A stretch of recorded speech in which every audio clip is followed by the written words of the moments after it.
Hello everybody, कैसे हो आप लोग? बढ़िया? Is everything okay? Everything fine? ठीक है, मेरा नाम महेंद्र, मैं फिर से आपके सामने एक और नई वीडियो के साथ। और मैं उम्मीद करता हूँ कि आप लोग मेरी जो पिछली वीडियोज़ हैं वो लोग देख रहे हैं, आप लोग सीख रहे हैं, उनके नोट्स बना रहे हैं। अच्छा, मेरी क्लासें क्यों देखें? मतलब ये जो मैंने चैनल खोला है ना, ये क्यों देखें, इसका जिक्र करेंगे लास्ट में इस क्लास के। आज मैं आपको पढ़ाना चाहता हूँ एक चीज़ जिसका नाम है पास्ट पार्टिसिपल। पास्ट पार्टिसिपल, ठीक है। पास्ट पार्टिसिपल भी एक वर्ब की फॉर्म ही है जिसके अलग अलग फंक्शंस हैं। डिटेल में जानेंगे हम इसके बारे में जब मैं आपको नॉन फाइनाइट का टॉपिक कराऊंगा ना। तो जितने भी मैंने पिछली क्लासेस ली हैं ना, जेरेंड की, प्रेजेंट पार्टिसिपल की, आज मैं पास्ट पार्टिसिपल, इनको ना डिटेल में डिस्कस करेंगे। अभी मैंने इनको ना बस थोड़ा सा बताया है आप लोगों को कि ये होता क्या है, ठीक है। और ये चीज़ें मैं आप लोगों के साथ क्यों डिस्कस कर रहा हूँ? मैं ये चीज़ें इसलिए डिस्कस कर रहा हूँ क्योंकि जब हम टेंस करेंगे ना, जब हम टेंस करेंगे तो आप लोगों को पता होना चाहिए कि क्या प्रेजेंट पार्टिसिपल है, क्या पास्ट पार्टिसिपल है, क्या नाउन है, क्या प्रोनाउन है, क्या वर्ब है, क्या सब्जेक्ट है, क्या ऑब्जेक्ट है। तो हम अगर उस सेंटेंस को तोड़ पाएंगे ढंग से, एक एक वर्ड को ढंग से समझ पाएंगे, फिर उसके बाद ना टेंस सीखना आसान हो जाएगा, बहुत आसान हो जाएगा आप लोगों के लिए। आपको समझ में आएगा आसानी से चीज़ें। तो ज़्यादा समय नहीं ख़राब करते, मैं कुछ सेंटेंसेस लेने से पहले ना ये बता दूँ पास्ट पार्टिसिपल बेसिक से तरीके से बताता हूँ, कैसे समझें इसको। देखो, मैं कुछ वर्ब्स की फॉर्म लिख रहा हूँ, जैसे आसान से लिखता हूँ, गो, वेंट, और इसकी थर्ड फॉर्म है gone. See, second form saw, और इसकी थर्ड फॉर्म है seen. Play, second form played, third form इसकी प्लेड, ठीक है। एक वर्ब और ले लेते हैं, टीच ले लेते हैं, टीच, फिर टॉट सेकेंड फॉर्म, और इसकी जो थर्ड फॉर्म है वो टॉट है, ठीक है जी। अब ये जो आपको थर्ड फॉर्म नज़र आ रही है ना, ये जिनके पीछे en लगा है, ed लगा है, ठीक है, ये इनको बोलते हैं पास्ट पार्टिसिपल। समझ में आ गया? ये जो थर्ड फॉर्म नज़र आ रही है ना, गॉन, सीन, प्लेड, टॉट, इनको पास्ट पार्टिसिपल बोलते हैं। बेसिक से तरीके से बता रहा हूँ, ठीक। अब मैं इसका जिक्र क्यों कर रहा हूँ कि पास्ट जो पार्टिसिपल का जिक्र क्यों कर रहा हूँ? क्योंकि पास्ट पार्टिसिपल है ना, दो काम करता है। एक तो वर्ब का, ठीक है जी, एक काम करता है एडजेक्टिव का। तो इसका मतलब एक बात समझो आप कि ये जो वर्ब की थर्ड फॉर्म होती है ना, दिखने में भी वर्ब की थर्ड फॉर्म है। हो सकता है वो वर्ब ना हो सकता है वो एडजेक्टिव हो, ठीक है, हो सकता है कि वो वर्ब। अच्छा, जब वो वर्ब होगा तो फिर एक्शन होगा, सेंटेंस में कोई ना कोई काम हो रहा होगा, ठीक। जब वो एडजेक्टिव होगा तो एडजेक्टिव का काम मैंने क्या बताया? एडजेक्टिव का काम मैंने क्या करता है एडजेक्टिव? नाउन प्रोनाउन के लिए इस्तेमाल होगा, नाउन प्रोनाउन की विशेषता बताएगा। अभी तक मैंने एडजेक्टिव के आपको ये बताया कि पहले तो मैंने बताया था कि नाउन प्रोनाउन की विशेषता बताता है, नाउन प्रोनाउन के लिए इस्तेमाल होता है। फिर मैंने लास्ट लेक्चर में ये बताया था कि एडजेक्टिव जो है ना कॉम्प्लीमेंट बनने का काम भी करता है। तो हो सकता है कि फिर ये कॉम्प्लीमेंट हो सकता है नाउन प्रोनाउन की विशेषता बताए, ठीक है। तो अब पता कैसे लगेगा, मतलब अपने को पता कैसे लगेगा कि यार ये जो थर्ड फॉर्म होती है वर्ब की दिखने में, इसको जो पास्ट पार्टिसिपल बोलते हैं, ठीक है। मैं ब्रैकेट में लिख देता हूँ आपको कि ये जो वर्ब की थर्ड फॉर्म दिखने में दिखती है ना, आपको वर्ब की थर्ड फॉर्म, उसको पास्ट पार्टिसिपल बोलते हैं। दो काम करता है, हो सकता है वर्ब हो सकता है एडजेक्टिव। फिर पता कैसे लगेगा कि यार ये वर्ब है या फिर एडजेक्टिव है? इसके लिए कुछ सेंटेंसेस लेते हैं, उस सेंटेंसेस के थ्रू ज़्यादा समझ में आएगा। जैसे मैंने सेंटेंस लिखा, he was beaten, he was beaten.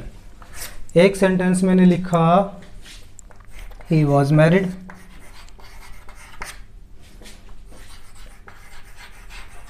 He was married. एक सेंटेंस लिखते हैं, the chair was repaired।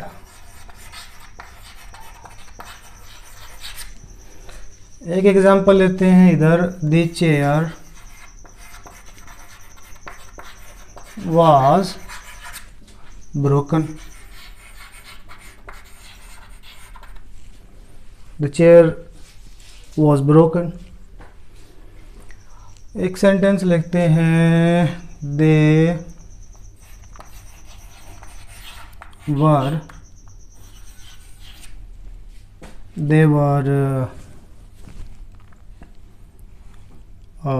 praised। Repaired की जगह ना कंफ्यूजन हो सकती है, पेंटेड लिखते हैं।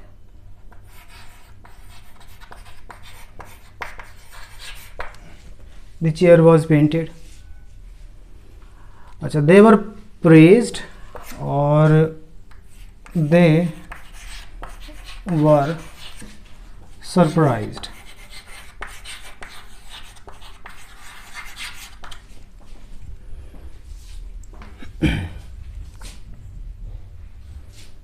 एक सेंटेंस लिख देता हूं, आई एम हेल्प्ड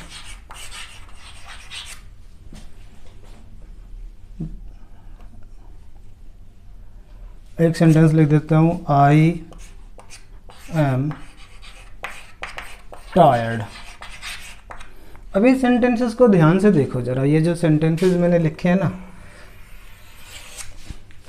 वो वाले सेंटेंसेस 4 और ये वाले sentences, he was beaten, the chair was painted, they were praised, I am held, he was married, the chair was broken और दे वर सरप्राइज्ड, आई एम टायर्ड। अब देखो इन सेंटेंसेस को देखो जरा, इन सेंटेंसेस को अगर हम ध्यान से देखें ना, तो मैंने आपको जो मैंने पहला लेक्चर दिया था ना, अगर मैं आपसे ये पूछूं कि ये सेंटेंस एक्टिव है कि पैसिव है, तो जिसने पहला लेक्चर देखा है ना, वो पहला लेक्चर देख के ये बोल देगा कि भाई ये सेंटेंसेस तो पैसिव है, क्योंकि मैंने पैसिव की क्या पहचान बताई थी कि बी की फॉर्म नज़र आ जाए और वर्ब की थर्ड फॉर्म नज़र आ जाए, वो सेंटेंस पैसिव होगा। तो ये बातें तो दोनों जगह लागू हो रही है। ये बी की फॉर्म थर्ड फॉर्म, बी की फॉर्म थर्ड फॉर्म, बी की फॉर्म थर्ड फॉर्म, ये रही, इधर भी सेम, बी की फॉर्म थर्ड फॉर्म, बी की फॉर्म थर्ड फॉर्म, बी की फॉर्म थर्ड फॉर्म, बी की फॉर्म थर्ड फॉर्म, ये है सब सर। लेकिन मैं आप लोगों को बता दूं कि ये सेंटेंस जो मैंने लिखे हैं ना इधर 4, ये तो है एक्टिव। अच्छा, ये सेंटेंस है पैसिव। अब थोड़ी कन्फ्यूजन होगी कि सर आपने तो बताया था कि बी की फॉर्म आ जाए, वर्ब की थर्ड फॉर्म आ जाए तो वो सेंटेंस पैसिव होता है। हाँ होता है, वर्ब की थर्ड फॉर्म होनी चाहिए, वर्ब की थर्ड फॉर्म होनी चाहिए। ये जो बीटन है ना, ये वर्ब की थर्ड फॉर्म है, ये वर्ब की थर्ड फॉर्म है, ये वर्ब की थर्ड फॉर्म है, ये वर्ब की थर्ड फॉर्म है। बी की फॉर्म तो ये है ही है, कोई दो राय नहीं है, ये पैसिव है। लेकिन ये जो है ना, मैरिड एडजेक्टिव है, ब्रोकन एडजेक्टिव है यहाँ पे, प्रेज्ड एडजेक्टिव है यहाँ पे, ठीक है। हालांकि ब्रोकन भी वर्ब हो सकता है, लेकिन अभी हम इसको एडजेक्टिव ही मानना पड़ेगा, ठीक है। क्लैरिटी नहीं है, एम्बिगुअस सेंटेंस हो गया ये, ठीक है। अभी एडजेक्टिव ही मानो इसको। अच्छा, टायर्ड एडजेक्टिव है, पता कैसे लगा? अच्छा, अभी हमें पता कैसे लगेगा? पता कैसे लगेगा कि ये वर्ब है और ये एडजेक्टिव है, कि कब ये वर्ब की थर्ड फॉर्म दिखने वाला वर्ड कब एडजेक्टिव होता है और कब ये वर्ब होता है। अब देखो, अगर ये पैसिव सेंटेंस होगा ना, अगर ये पैसिव सेंटेंस होगा तो इसमें मिलेगा एक्शन, ठीक है, कोई ना कोई काम हुआ होगा। और एक्टिव सेंटेंस में जब ये एडजेक्टिव का काम करेगा ना, तब वो सेंटेंस होगा नॉन एक्शन वाला, उसमें कोई काम नहीं हो रहा होगा, उसमें कोई काम नहीं हो रहा। एक बात, पैसिव सेंटेंस में जो वर्ब इस्तेमाल होती है ना, उसका प्रभाव सब्जेक्ट पे पड़ता है। ठीक है, उसका प्रभाव सब्जेक्ट पे पड़ता है। Action is done to the subject. ठीक है, एक्शन, जो भी एक्शन हुआ, यहाँ पे पीटने का काम हुआ, यहाँ पे पेंट करने का काम हुआ, प्रेज का मतलब प्रशंसा करना होता है, यहाँ पे प्रशंसा करने का काम हुआ, यहाँ पे ये हेल्प करने का काम। All these actions are done to the subject. ठीक है, मैंने एक बात बताई थी शुरू में कि जब कोई सेंटेंस पैसिव होता है ना, तो उसमें काम का असर है ना सब्जेक्ट के ऊपर ही पड़ता है। ठीक है, सब्जेक्ट के ऊपर काम का असर पड़ता है पैसिव सेंटेंस में। एक्टिव में पड़ता है ऑब्जेक्ट के ऊपर, पैसिव में पड़ता है सब्जेक्ट के ऊपर। तो ये सेंटेंस सारे पैसिव हैं।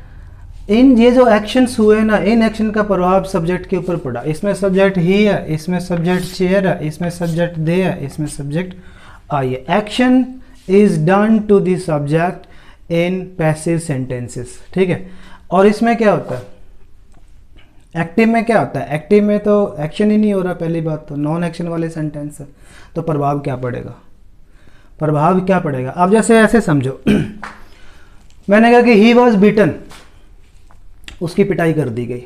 इस सेंटेंस को लो, ही वॉज मैरिड, वह शादीशुदा है। इसकी हिंदी है वह शादीशुदा है।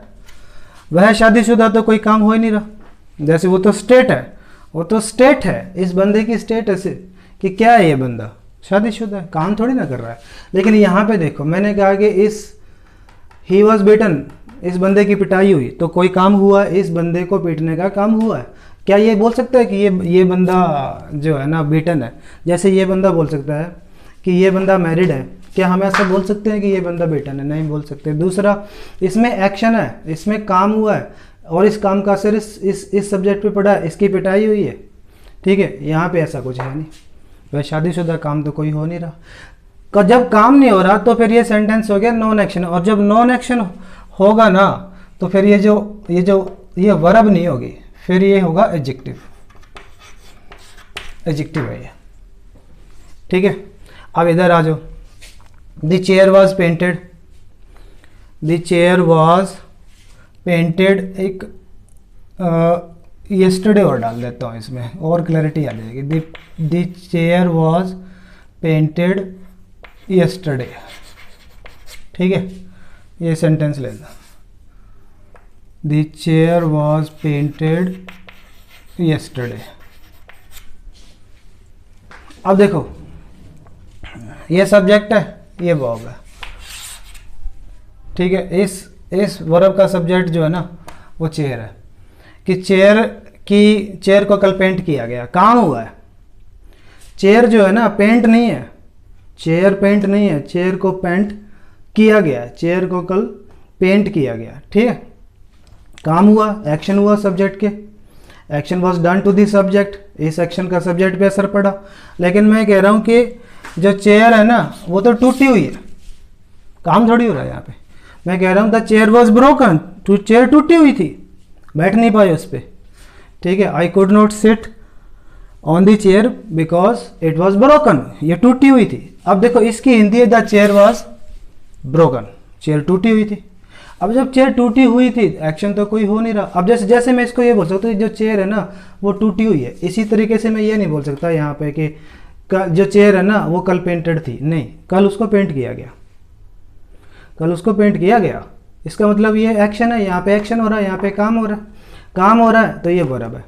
अगर ये वर्ब है फिर ये सेंटेंस भी पैसिव है, क्योंकि ये रही वर्ब की थर्ड फॉर्म और ये रही बी की form.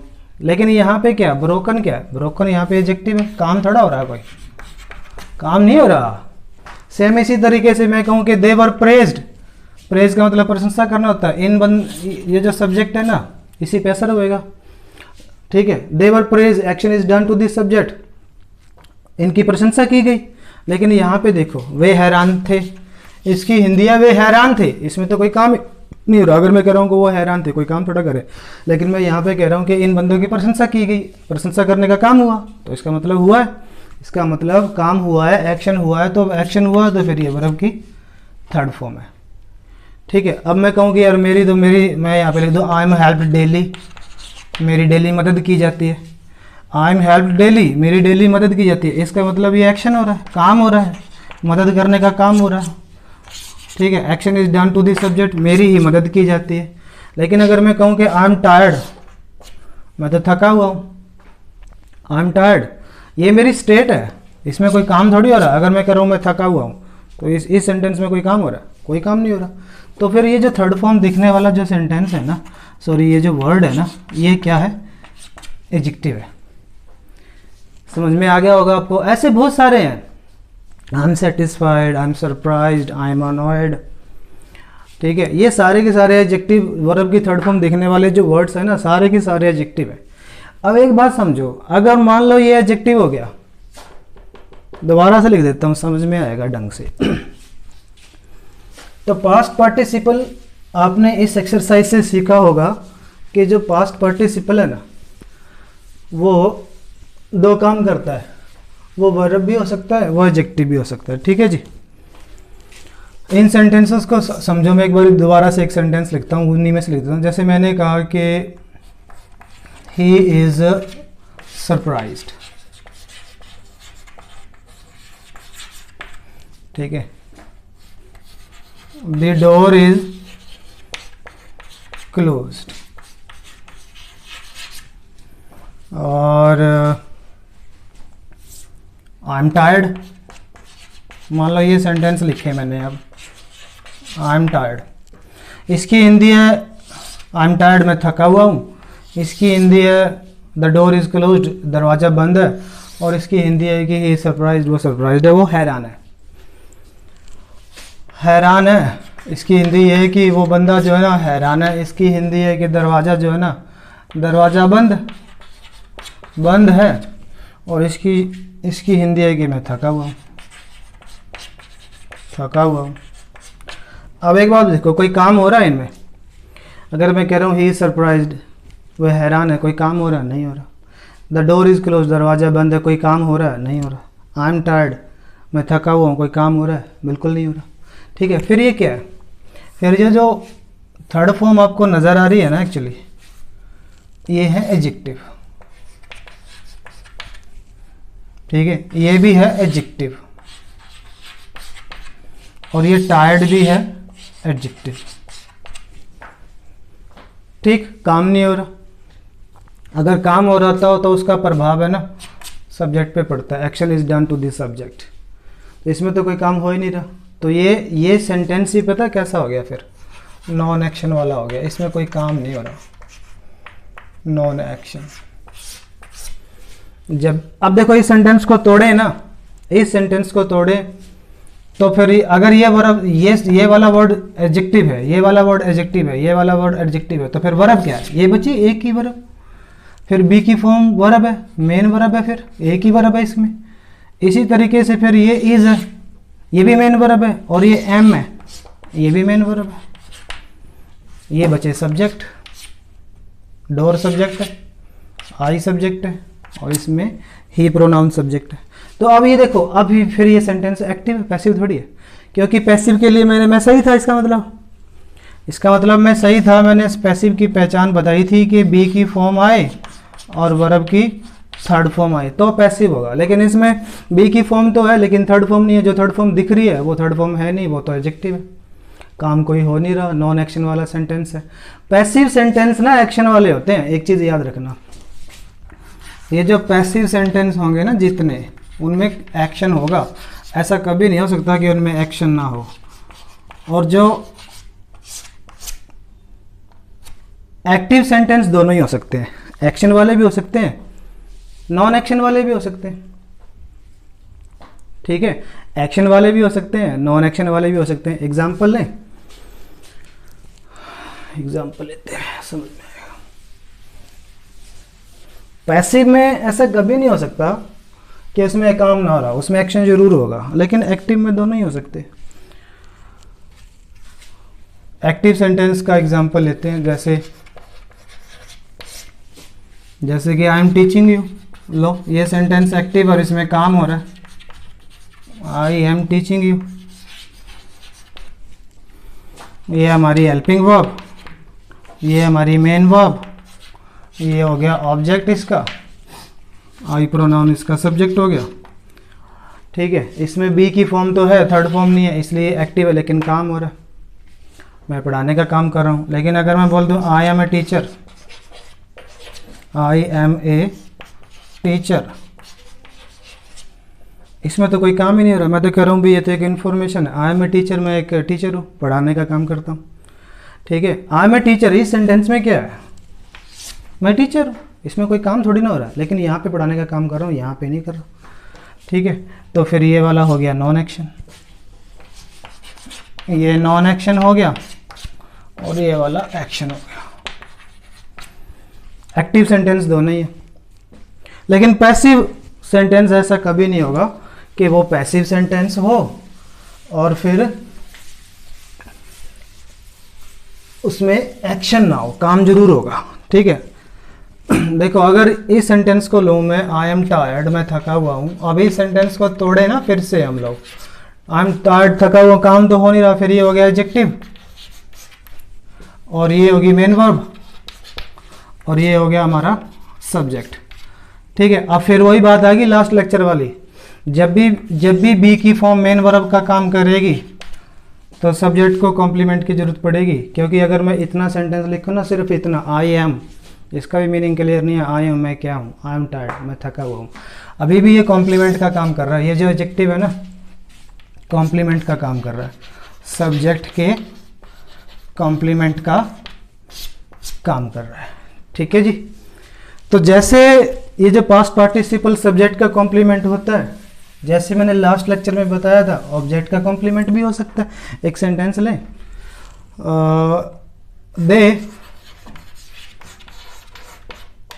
They left me surprise, मान लो ये सेंटेंस आया भाई, इसकी हिंदी है, उन्होंने ना मेरे को हैरान कर दिया, मतलब मैं हैरान हो गया।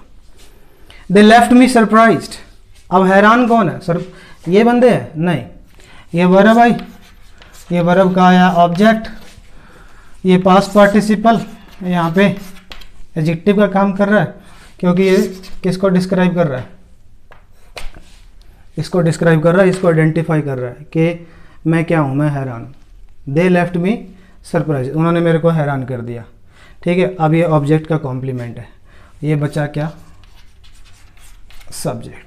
तो ये पास्ट पार्टिसिपल होते हैं ना, ये भी सब्जेक्ट के कॉम्प्लीमेंट बनने का काम करते हैं और ऑब्जेक्ट के कॉम्प्लीमेंट बनने का काम भी करते हैं। तो इस लेसन में हमने ये सीखा कि जो वर्ब की थर्ड फॉर्म होती है ना दिखने में, वो जरूरी नहीं कि वो वर्ब की थर्ड फॉर्म ही हो। ठीक है,